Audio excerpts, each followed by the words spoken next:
I said to a squirrel, "What is that you are carrying?" And he said, "It's my lucky rock. Isn't it pretty?" I held it and said, "Indeed." I said to God, "What is this earth?" And he said, "It's my lucky rock. Isn't it wondrous?" And I said, "Yes, indeed." In our hunger for wealth and power, we impoverish our home, the earth that sustains us. We think there will be no consequences, but we're wrong.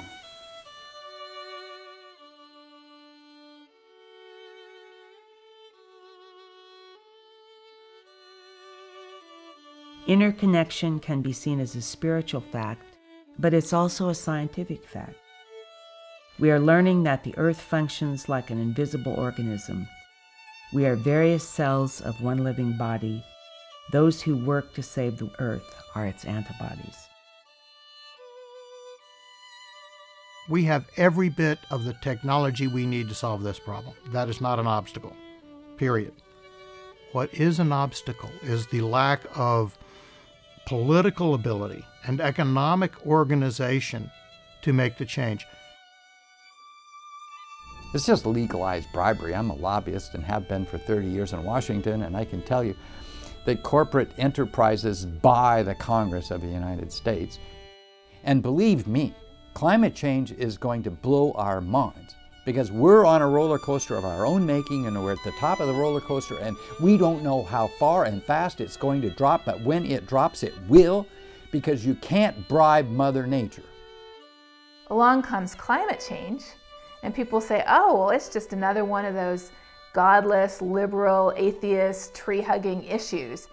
If we start talking about children's health and children's impacts, both here in our nation and in the majority world, that we will change the face of climate change because we will put children's faces on it who are truly being impacted. We will take it away from being a liberal issue to being a moral issue. Many people these days are calling for a spiritual transformation to really solve the problems that plague us right now. And when we do that and when we come together as people, we can take part in this greater transformation that can really be powerful. Now, quality of life, the way Americans use that, is a kind of peripheral thing. Like the really important thing is business and the Dow Jones and politics and corporate earnings and so on and so on. Actually, when you think about what quality of life is, it's water, land, animals, people, relationships, health, community, good education, enjoyment. It's life. Why don't we just call it life?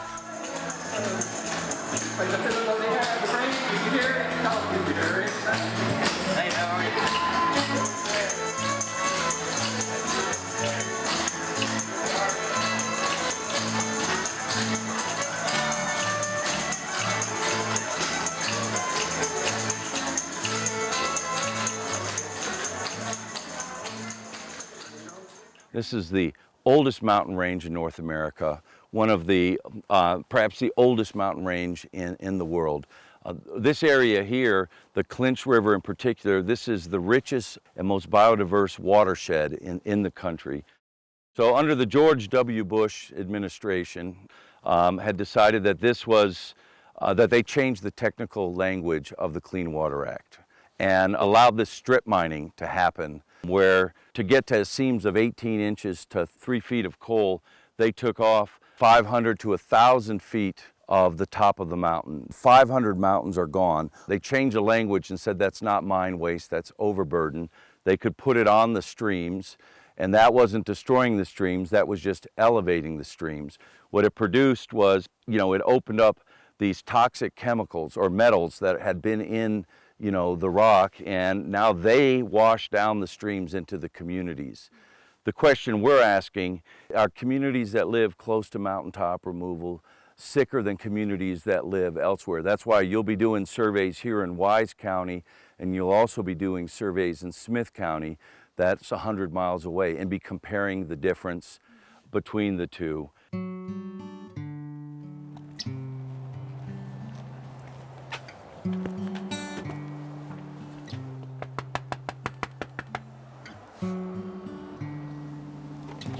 Hi. Hi, I'm a student from a Christian university. I'm doing health surveys in the area just to see what the health status are in this community. Is there any way that you would do a health survey?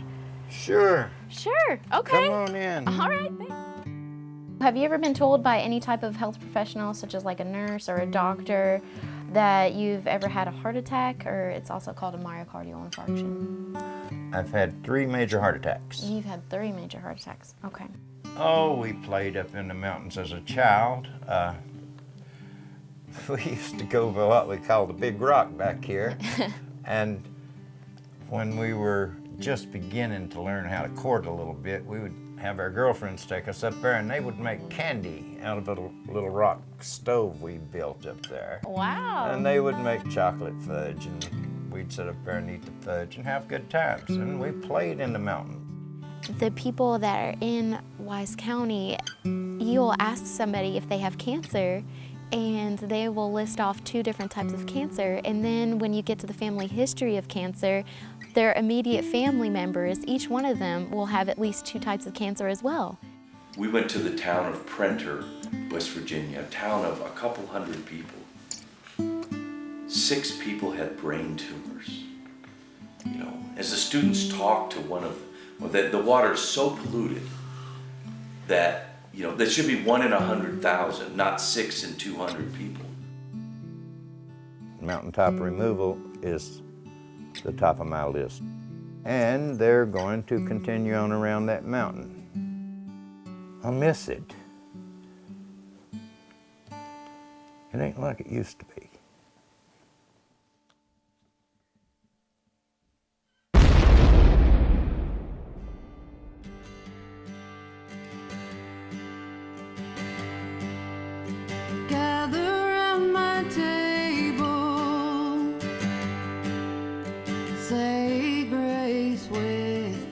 This song is called Black Mountain Lullaby, and it's a bit about mountaintop removal and a tragedy that occurred a few years ago near Appalachia, Virginia, sung in the words of the mother. In my little trailer in the mountains of Wise County,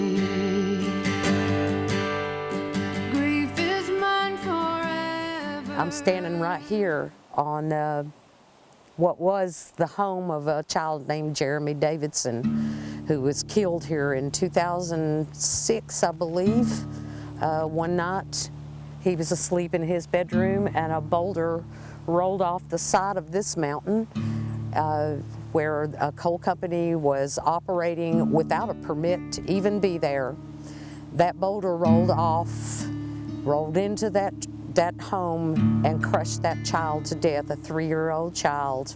And the coal company got fined $15,000 for not being on a permitted site. When I see my neighbors suffering and dying and little children being murdered in the middle of the night, I have to speak out. And I think it's the duty of God's children to do so. And so that's why I'm an activist, because I see the wrong. It's the love of money. That's all this is, and it's the root of evil, and that's what we're fighting. Powerful men will make their money. Your name will live here in the mountains of Wise County. Oh, bye, baby, baby, bye, little baby, bye, bye, bye, baby, baby, bye, little baby, bye, bye.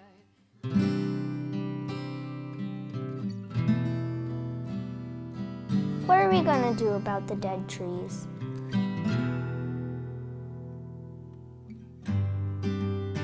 I don't know much. But this I believe, we will rise together, standing so tall, so humble, that the trees will applaud us with their leaves.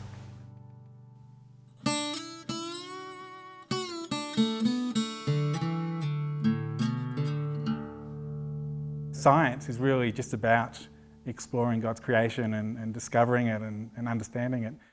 I'm very conscious of the world that I'm going to be handing over to my child. Now, every parent wants to give their child a better life than they had. But what we're doing is we're handing our children a world that's in much worse condition than the world that we were given. We know climate is changing because of thousands of different ways that God's creation is telling us that something is different. We know that our air temperatures are getting warmer around the world, but we also know that birds are starting to migrate at different times. We see bugs in our backyard that we didn't used to see until you drove 200 miles south of where we lived. We see changes in snowfall patterns, in rainfall patterns. If we look all around the world, there are more than 26,500 indicators of a warming world. We basically looked at 21 years of climate research. We read through every one of the abstracts, which is like the summary at the start of each study, and we identified every single study that stated a position on whether humans were causing global warming or not. And then out of all those studies, about 4,000 studies, we found that over 97% of them endorsed the consensus that humans were causing global warming. We see that the world is changing. The science shows the world is changing. If you want to ask, is it getting warmer? The thermometers from NASA show that it's getting warmer. So do NOAA, so do the British, so do the Japanese, so do the Berkeley group with the private funding in part.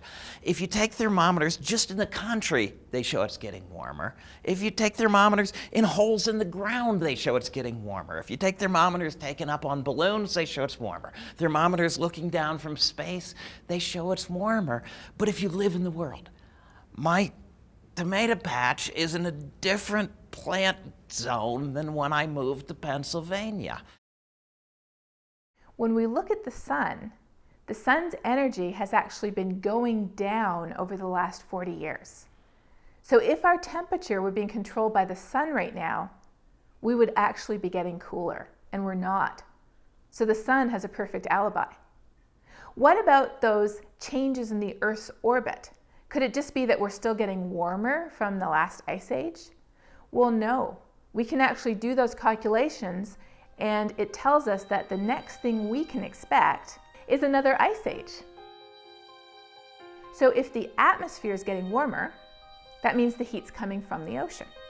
If the ocean's getting warmer, the heat's coming from the atmosphere. Today, both the ocean and the atmosphere are getting warmer, and the land surface. Every part of the climate system is getting warmer. It can't be a natural cycle. They all have a perfect alibi. Since 1998, our planet has been building up heat at a rate of 4 Hiroshima bombs worth of heat going off every second for the last 16 years. That's how much heat is building up in our climate system. In 2004 or 2005, I heard a presentation from Lynn Orr from Stanford University, and he talked about the acidity of the ocean. When humans emit CO2, a great portion of that CO2 is absorbed by the ocean, and it becomes carbonic acid and makes the pH of the ocean go down. It makes the ocean more acidic. And this isn't something that's going to happen far off in the future. It's something that has happened. We can go measure it right now. And as the ocean becomes more acidic, it really affects marine life. And one of the most striking examples is coral reefs. There are coral reefs that have been alive for thousands of years that are now beginning to decay and die because the ocean is more acidic around it. Coral reefs are actually really important to humanity because they're like the rainforests of the ocean, and whole ecosystems survive around these reefs, and that means fish populations depend on coral reefs for survival as well. The death of coral reefs has a big impact on humanity. And so what we find when we look at climate change is that the people benefiting from burning fossil fuels are not hurting very much right now. The people hurting from climate change are not doing much of the change because it mostly benefits people like me right now, and it mostly hurts either poor people in hot places or people who haven't been born yet. What I think you'll see now is that the serious proposals people are putting forward to deal with this, people from the right, people from the left, people all over the world, are, no, we're not going to outlaw fossil fuels. We're not going to take your pickup truck away.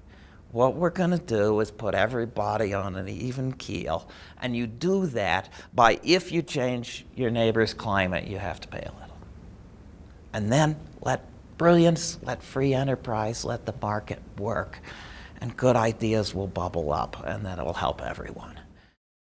Right now, the fact that we don't have any cost associated with emissions, which we know affect the environment, means that we are effectively subsidizing fossil fuels. We absolutely know that fossil fuels now make great jobs. They're 10% of the economy. They're lots of money. We rely on them. We enjoy them. They can't be the answer forever. We're burning fossil fuels way faster than nature makes more of them. Transitioning the foundation of our society is an enormous effort. Yes, the future will be better, but man, it takes a lot of work and a lot of effort and a lot of investment to get there. A good analogy is to look back in time. Look at when society in the South was built on the foundation of slave labor. People could not imagine how the South could be prosperous without that base of labor. And so some of the very same arguments to retain slavery that were made back in the 1800s, the same arguments are being made today to retain fossil fuels. It's too expensive. It's not that bad. Nobody really minds. These are literally the things that people were saying back then to preserve slavery, and people are saying the same thing today to preserve fossil fuels. The United States is one of the most wasteful countries in the world in terms of our energy. We leave the lights on in entire office buildings all night. If we would just turn our computers off at night when nobody's using them, we would save enough electricity to power several small states. That there's Texas ranchers right now that reach up in the air and pull money out of it with wind turbines. That the power is there, and if you know how to use it, you can pull it down essentially. And once you build the turbine, it's free. It just runs. And the sun is there, and it will power everybody on the planet forever. We are given resources that can power everybody on the planet forever if we learn how to do it. If you go and stand on the beach, you look at the waves just pounding over and over again, think of how much energy is in those waves. And scientists can put devices in the ocean that capture that wave energy and produces electricity there. And if we learn while we burn, you know, I'm not gonna walk home from here. I'm gonna drive and I'm gonna fly. We're not gonna quit using fossil fuels instantly. But if we learn while we burn, we can get to an economy that powers everybody in a climate that we can live in. And it's gonna be new corporations, it's going to be new jobs, it's going to be new inventions, it's going to be all kinds of flabbergastingly wonderful things. Because the opportunity here to not just power us, but to power everybody.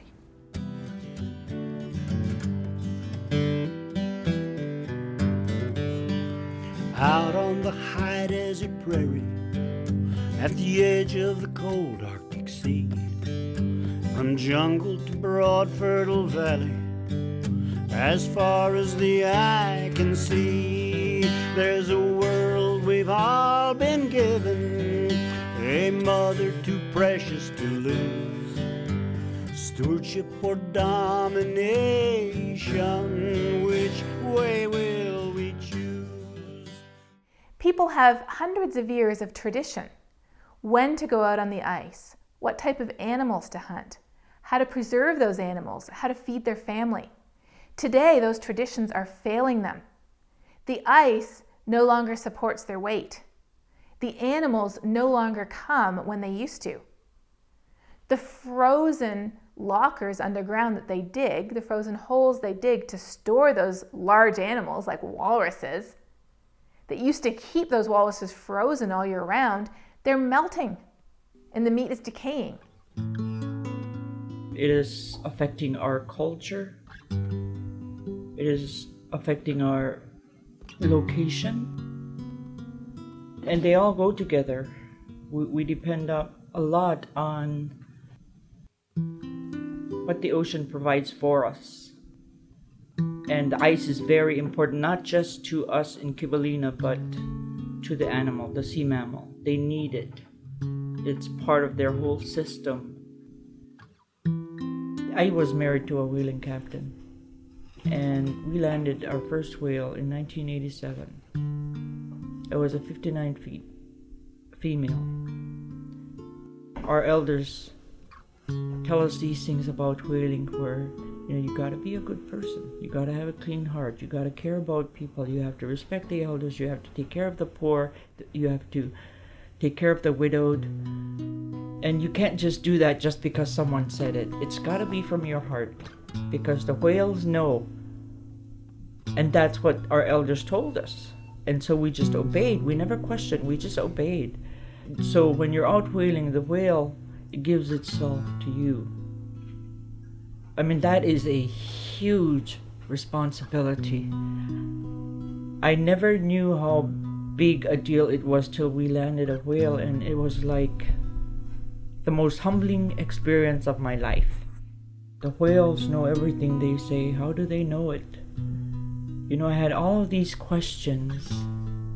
A whale fights back if you're not a good person. You're the bad guy in the community, and you go out hunting for a whale. You have to go after it, and it fights back. But I used to wonder, how do the whales know these things? Caribou always follow wind. When the caribou are not there, when they're supposed to be around, when they're not there, there's something has changed in the wind. For here, the prevailing winds were from the north. But now, especially the last 10 years, now the prevailing winds are from the west.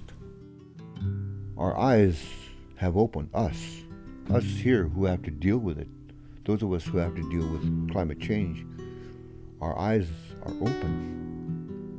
We experience what has been just a theory for a lot of people. We live with it. It's not a maybe for us. It's here. It's true.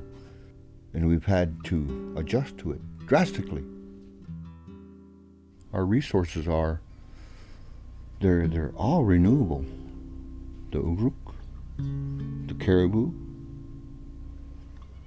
the walrus, the beluga, the whale, the berries, the greens, they're all renewable resources. All the things we need. If we do not cause harm, if we do not over-harvest, we know that next year they're going to be there. We're the canary in the coal mine. Really, when you really think about it, that's what we are. If they don't do nothing now, the same thing's going to happen to them too. That's the whole purpose of the canary in the coal mine.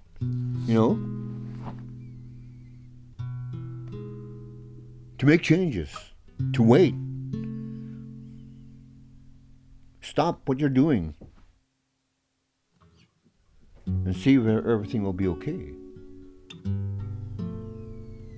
If we could get our own people to recognize that they are still there, assimilated within the Western culture, it's really hard to look at yourself through your own eyes. We've forgotten how to do that. And that is our strongest weapon. against these things, these forces that we are up against. Because I do believe we are at the 11th hour. God gave us this responsibility to care for this earth.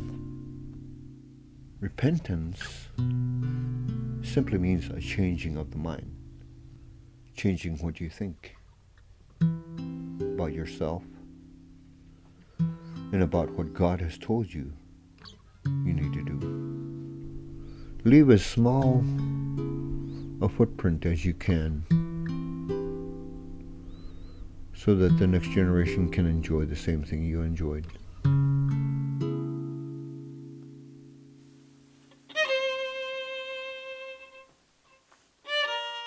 We need to listen to and learn from scientists about what they're saying to creation, because creation can't speak to us always.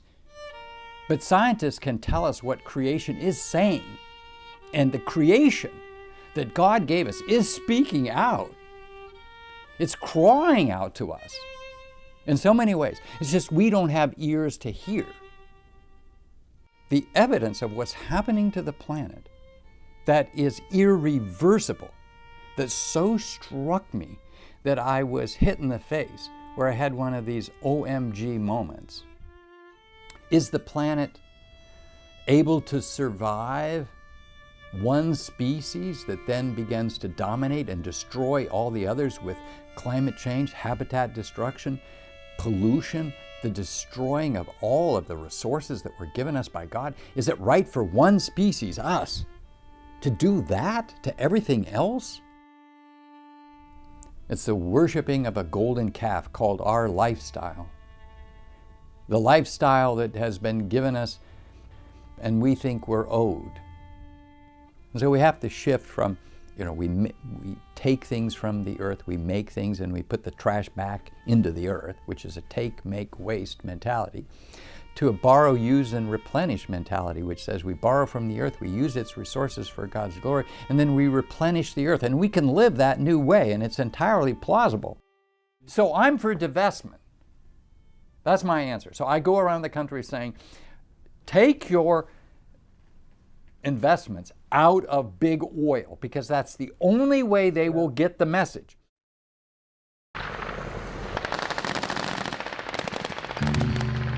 I believe that Americans, if they truly understand that, for instance, in the case of the Department of Defense, that lives are being lost and that billions of dollars are being wasted, squandered, and war is being prolonged because of our over-reliance on our oil pipeline. If they truly understood that, they would, of course, be every bit as outraged about it as I am.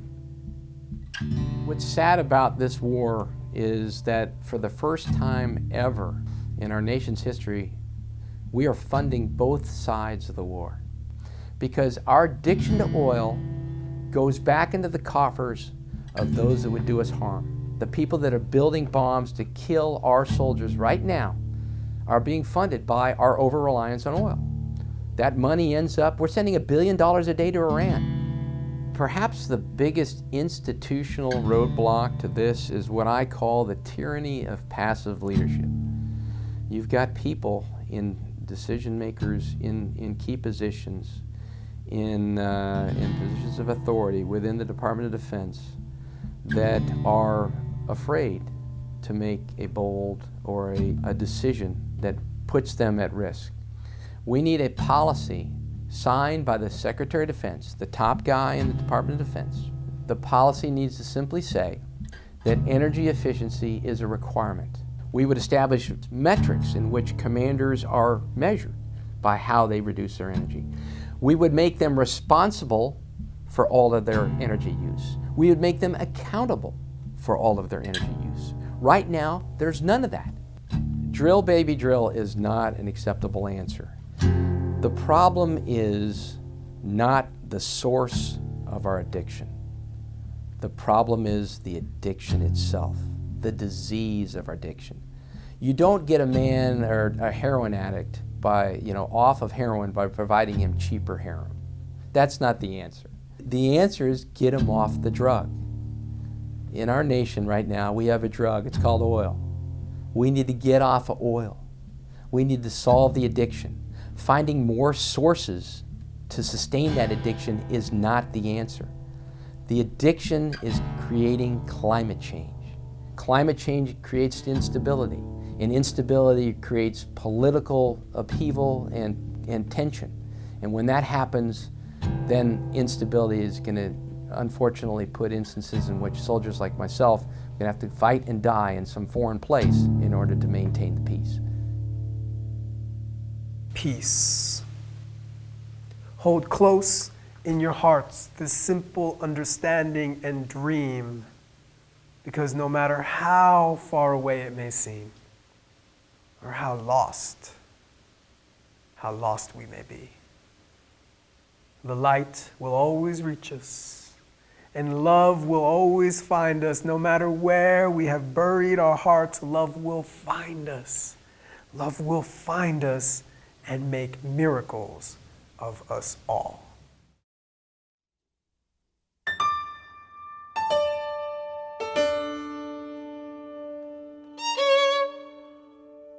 On March 11th, 2011, a tsunami hit the power plant run by their power company, TEPCO, as their acronym is articulated.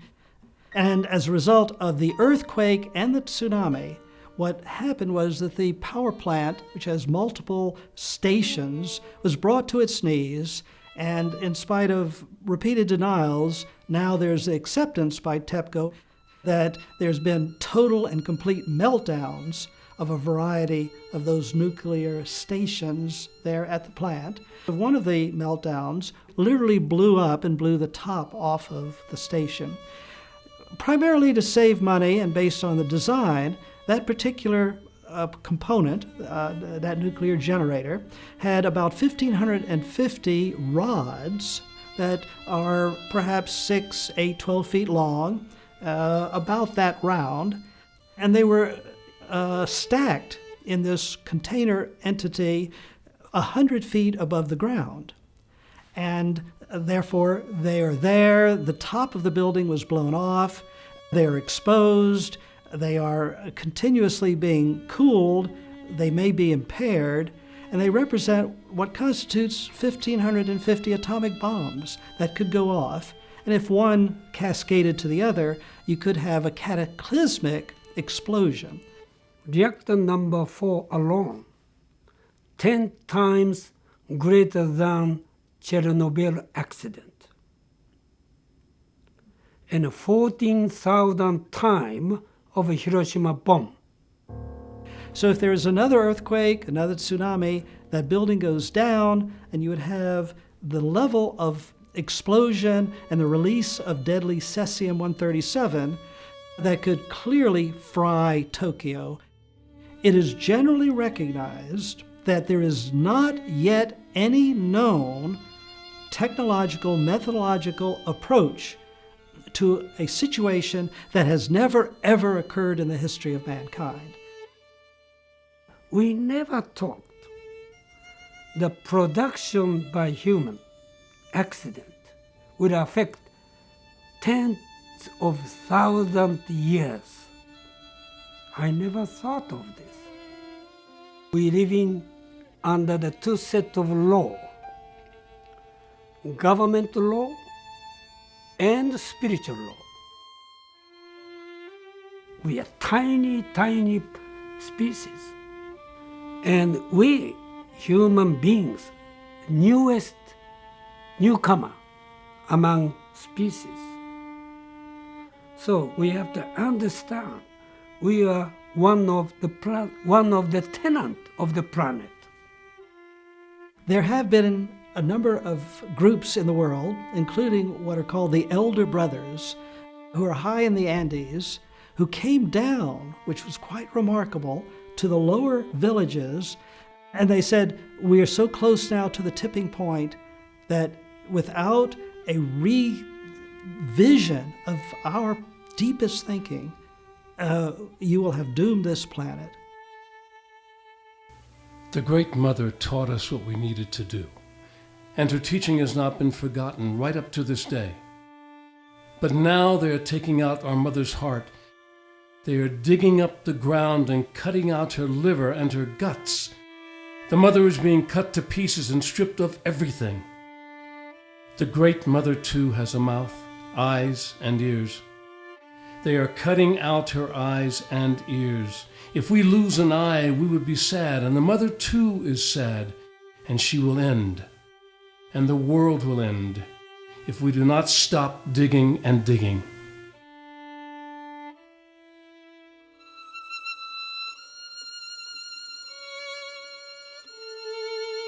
Tar sands are the turning point in our fossil fuel addiction. Either we begin on the road to breaking our addiction to a clean energy future, or we turn to even dirtier fossil fuels.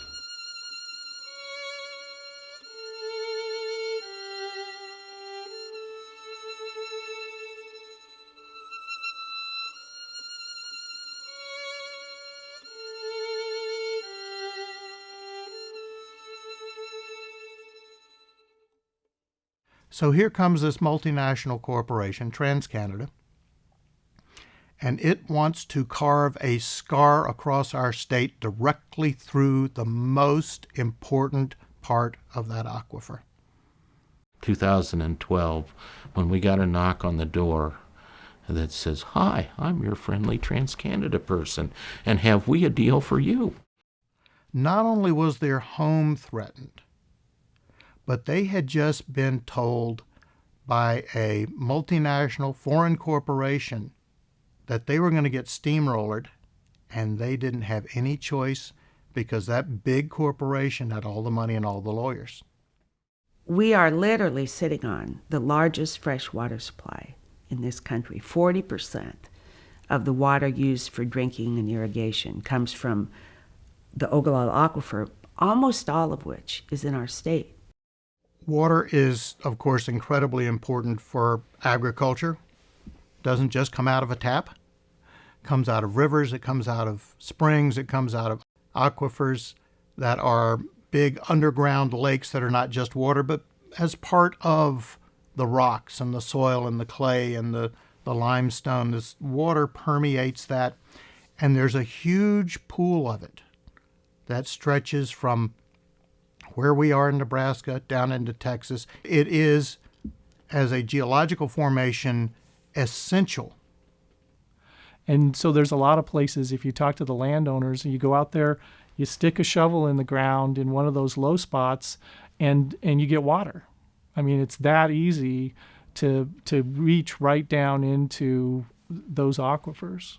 That's the landscape they're talking about, burying a pipeline in and running it right through that fragile land. The destruction of the tar sands production up in Canada is just appalling. This isn't liquid where you sink a well and you put a pump down and you pump this liquid up from underneath. This is strip mining.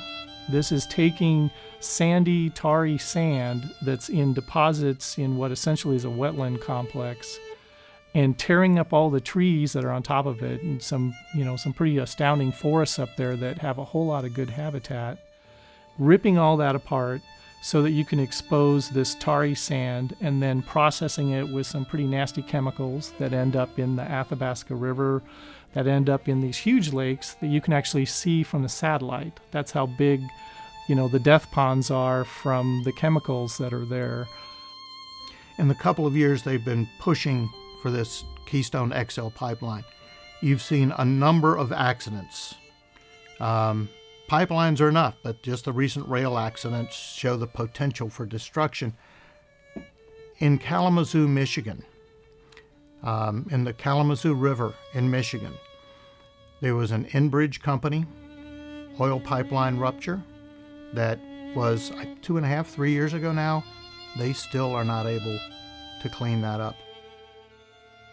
One of the things we've learned is how to answer some of the quips from the supporters of the pipeline. There was a geologist here in Lincoln, Nebraska, who said, well, oil floats. It's not going to go down into the aquifer and damage anything permanently, even if there is a spill.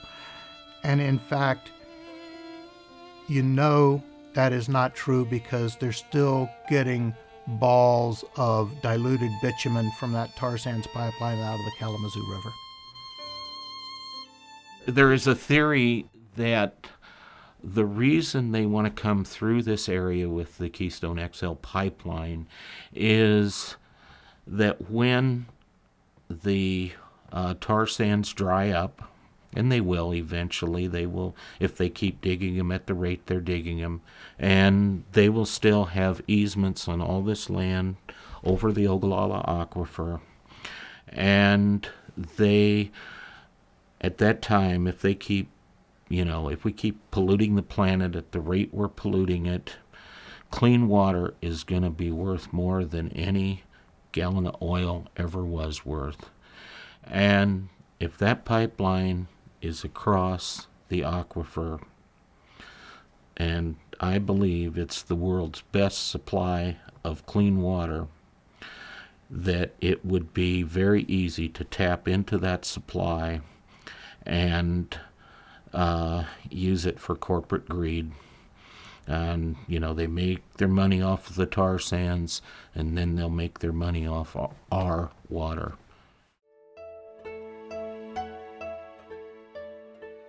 What if water was currency? Would we spill it from our pockets and not pick it up? Would we hoard it under our beds and in our bodies? Would we save it for our children's future? Tell me how much a football field of New York City taxi cabs underwater costs. Tell me the cost of pretending God doesn't exist.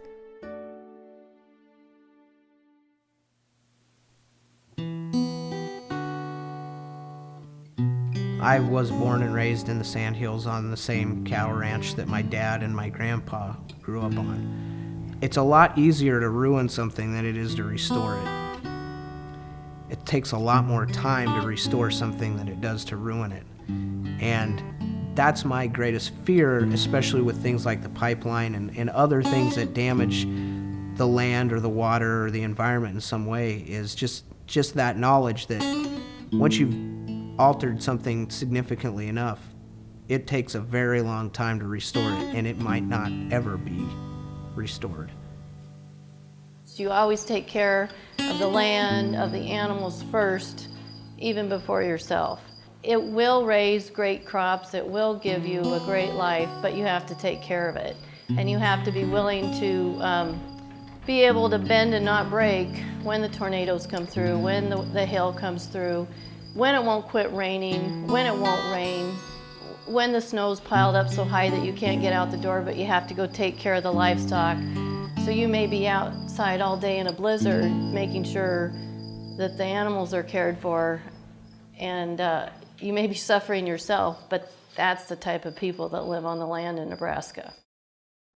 Nobody knew how powerful a little barn could be with solar and wind energy, and it represents everything that we're about. It's American energy and it's green energy.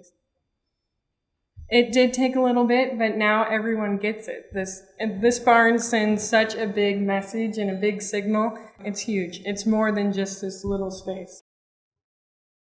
Today we're standing on approximately 4 acres of Ponca sacred corn that was hand planted, actually. People were asking, they said, is there any way that you can plant this in the path of the proposed Keystone XL pipeline?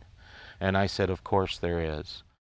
Corn is so sacred to the Ponca, it's more sacred than tobacco to them, that by planting it here, it becomes sacred ground for a sacred crop.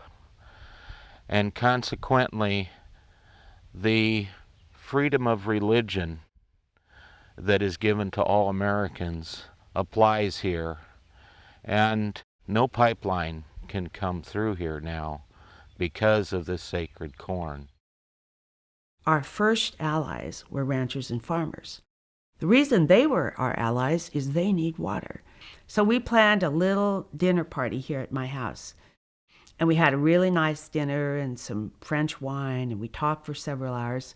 The thing I noticed about this meeting was afterwards, for the first time, I was humming. I hadn't hummed for years. And I thought, that's a way my body is telling me I'm on the right track. We made a decision very early on that we would not deal with climate change deniers. In fact, we wouldn't even talk about that issue, because that crazy issue of do you or don't you believe in climate change has kept this country mired in a ridiculous discussion for 30 years now. So we aren't even going to address it. We're going to leap right over it.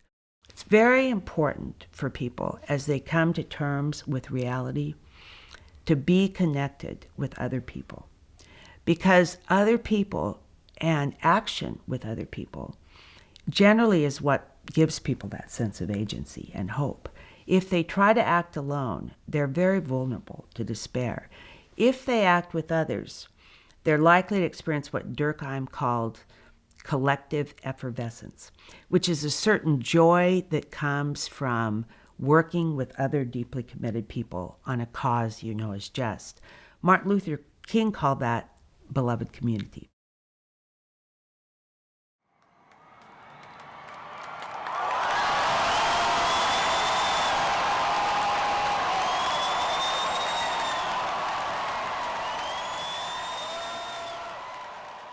Up to this point, we are undefeated. We have stopped TransCanada. We have stopped that pipeline. We have stopped not only the multinational corporation, the foreign corporation, but we have prevented the political people in our state who have betrayed us from finishing that job. This pipeline was prophesized about over 160 years ago. They called it then the Black Snake. The Black Snake was used because they weren't quite sure what it was that would bring the people together, but they did identify it as a black snake that would waken the people up, and it would be something that we would have to defend ourselves, we would have to defend our families, we would have to defend the rights of the water, the land, and our four-legged relatives, and the winged. The spirit camp that we have set up has, in a large part, played such a big role on how we see ourselves anymore.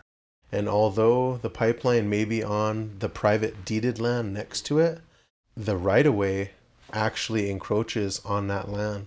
And that right-of-way has not been given. We're not in favor of it. That camp really is a focal point to everybody to look at and say, I need to do something. And it's a place for all of us to gather and focus our prayers. You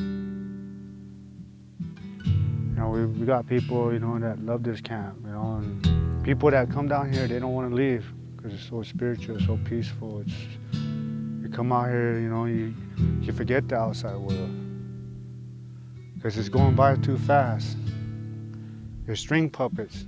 Society has you on string puppets. And they're the ones that control you out there. But here, the Goshla, the Creator, controls you. He watches over you. You pray to Him, He watches over you. He keeps your safety, you know, keeps your family safe, you know. But we pray for everybody every day. We pray for, you know, Cowboy Indian Alliance. We pray for everybody, you know. You know, every morning I get up, you know, I thank Hunchimaka for the Gasha for another day, you know, thank her for letting me, you know, live on her womb. And we pray for the Koch brothers, our XL pipeline, we pray for them and their families. We don't got no animosity in them, it's just that, you know, their journey, they went off track on their journey. For the first time in my life, and I'm sure in my elders' lives, for the first time, Cowboys and Indians coming together as well because of this pipeline. And seeing our connections, seeing our sameness, not our differences anymore, is the most powerful thing that has happened being involved with this pipeline. We all need to drink water.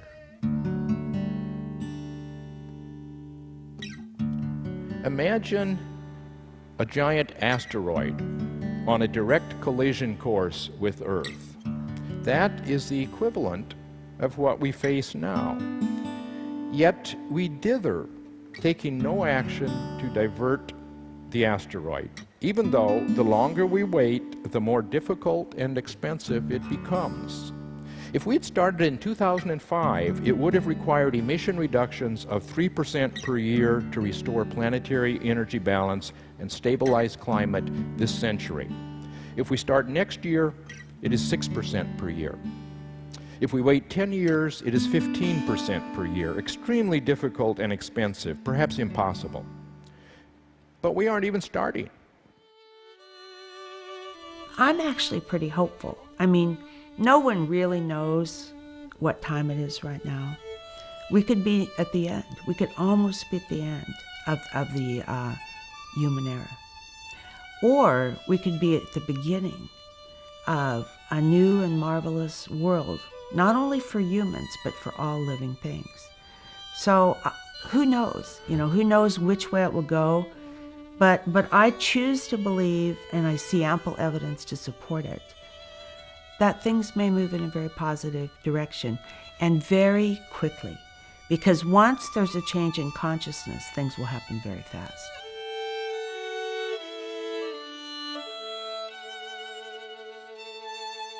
And if we believe we can do it, if we have the gumption and shared backbone and lock arms, we can do that, because that's in our nature, as we show every time there's a crisis.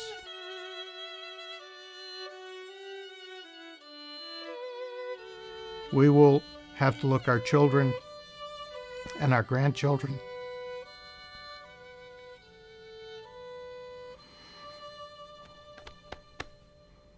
we have to look them in the eye. They should be saying to our generation, how did you let this happen? Why can we only read about the lushness and the beauty and the diversity and the coolness and the stability and knowing what we can expect? Why is that gone? Why didn't you stop this? What did you do?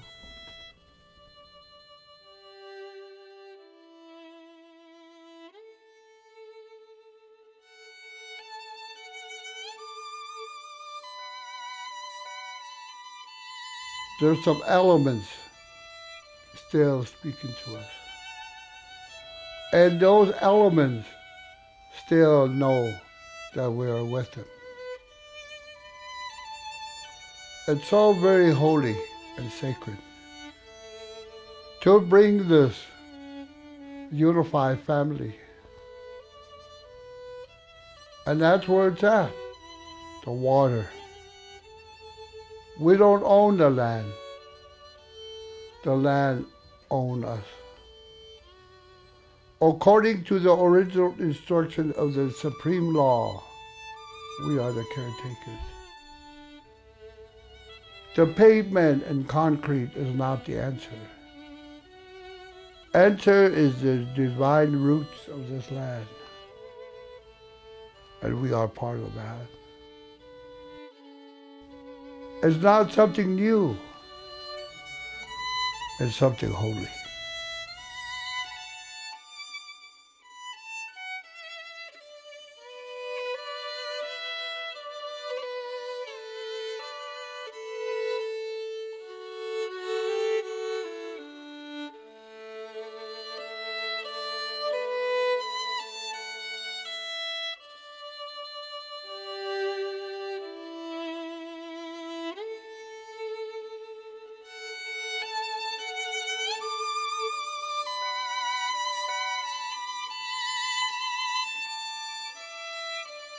The way is clear. The path is now. The time is perfect. Then I turn my head to the northeast and west. I just can't believe my eyes. Oh Lord, have mercy on the Appalachian people who hear our cries. Stop tearing the mountains down. All for the love of the coal in the ground. Blood and money stains the rich man's crown. but it keeps on tearing the mountains down.